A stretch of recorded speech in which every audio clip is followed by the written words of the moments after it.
அனைவருக்கும் வணக்கம். நாம் இன்று பார்க்க இருப்பது பெருமாளின் அவதாரங்களில் ஒன்றான ராம அவதாரம் ஆகும். அனுமன் விரைந்து போய் சஞ்சீவி மலையை கொண்டு வந்து எல்லோரையும் பிழைக்க செய்தான். இந்திரஜித் தன் நாக பிரம்ம பாசனங்கள் தோல்வியடைந்ததால் நிகும்பலை என்ற யாகத்தை செய்ய தொடங்கினான். அதற்காக ஒரு ரகசிய இடத்தை தேர்ந்தெடுத்து இந்த வேள்வியை ஆரம்பித்தான். அதனால் யாராலும் தன்னை கொல்ல முடியாத வரம் பெற்று போர் முனைக்கு வர ஆயத்தமானான். அதை அறிந்த விபீஷ்ணன் ராம லக்ஷ்மணர்களிடம் விபரம் சொல்லி அந்த ரகசிய இடத்திற்கு அவர்களை அழைத்து சென்று யாகத்தை தடுத்து இந்திரஜித்தை வதம் செய்ய செய்தான். தன் மகன் இந்திரஜித் இறந்துவிட்டான் என்ற செய்தி கேட்டு ராவணன் ஆடி போனான். எனினும் ஸ்ரீராமனிடம் அவன் பணிய விரும்பவில்லை. தன் மூலபலத்தை திரட்டி கொண்டு போருக்கு வந்தான். தம் பாணத்தால் ராவணனை சம்காரம் செய்தார் ராமர். அப்போது தேவர்கள் அவர் மீது மலர் மாறி பொழிந்தனர். கர்ப்பகாலம் ஜீவித்திருக்க விபீஷ்ணனுக்கு அனுகிரகம் செய்து இலங்கை மன்னனாக முடிசூட்டி வைத்தார் ராமர். பின்னர் அனைவரும் அயோத்திக்கு ராமர் சீதையுடன் புஷ்பக விமானத்தில் செல்லும் போது வழியில் கிஷ்கிந்தையிலும் பத்வாஜர் ஆசிரமத்தில் தங்கி சென்றார்கள். அயோத்தியை மகிழ்ச்சி கடலில் ஆழ்ந்தது. பரதன் ஸ்ரீராமரை சிங்காசனத்தில் அமர்த்தினான். வசிஷ்டர் முதலான ரிஷிகள் ராமனுக்கு புனித நீரால் அபிஷேகம் செய்து மகுடாபிஷேகம் செய்தனர்.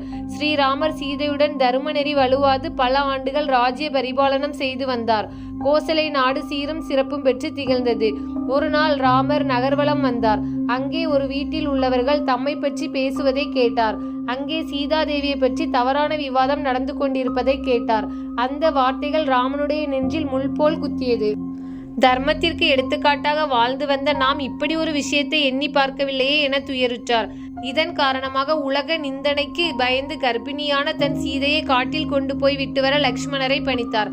தாங்க முடியாத துயரத்துடன் வந்த ஜானகியை வால்மீகி தன் ஆசிரமத்தில் தங்க செய்து அவளை நன்கு கவனித்து கொண்டார். அவளுக்கு இரட்டை குழந்தைகள் பிறந்தனர். அந்த குழந்தைகளுக்கு லவன், குசன் என்று பெயரிட்டார் வால்மீகி. அதே சமயம் அயோத்தியில் லக்ஷ்மணனுக்கு புதன், சந்திரகேது, பரதனுக்கு தக்ஷன், புஷ்கரன், சத்ருகணனுக்கு சுதாகு, சுருதசேனன் என பிள்ளைகள் பிறந்தனர். பரதன் திக்விஜயம் செய்து கந்தர்வர்களை வென்று ஏராளமான செல்வங்களை கொண்டு வந்து ராமனிடம் சமர்ப்பித்தான். சத்குருகன் லவணன் என்ற ஓர் அரக்கனை வதம் செய்தான். அவன் மதுவனத்தில் மதுரை என்ற ஒரு பட்டணத்தை உண்டாக்கினான். வால்மீகி மகிரிஷி ராமனுடைய சரித்திரத்தை ராமாயணம் என்ற பெயரில் ஏற்றி அதை லவகுசர்களுக்கு சொல்லி வைத்தார். இருவரும் ஒரு நாள் இதை ராமனுடைய அரசவையில் அரங்கேற்றினார்கள். அவர்களை தம் குமாரர்கள் என்றறிந்த ராமர் மேலும் வால்மீகி ஆசிரமத்தில் சீதை இருக்கிறாள் என்பதையும் அறிந்து அவளை அடைய எண்ணினார். ஸ்ரீராமனுடைய உள்ள கிடக்கையை அறிந்த வால்மீகி அவளை புனிதவதி என்று ஏற்றுக்கொள்ளும்படி கூறினார். சீதையோ தான் கற்புத்தன்மையிலிருந்து கொஞ்சமும் வலுவாது இருக்கிறேன் என்பது உண்மையானால் தன்னை பூமாதேவி அழைத்து கொள்ளட்டும் என்று தெரிவித்தாள். அவள் இப்படி சொன்னது பூமி இரண்டாக பிளந்தது. அதனுள் இருந்து பூமாதேவி வெளிப்பட்டு சீதையை தன் இரு கைகளில் ஏந்தியவளாக அழைத்து கொண்டு மறைந்தாள். தன் விருப்பத்திற்கு மாறாக பூமாதேவி தன் தர்ம பத்தினியை பிரித்து சென்று விட்டாள் என ராமர் கோபமடைந்தார். அப்போது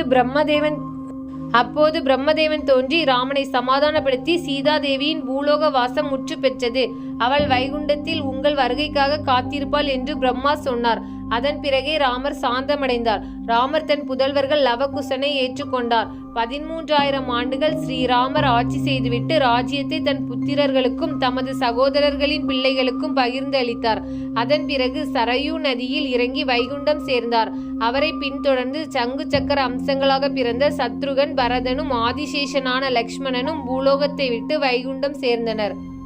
தினமொரு கதையில் கதை கேட்ட அனைவருக்கும் நன்றி.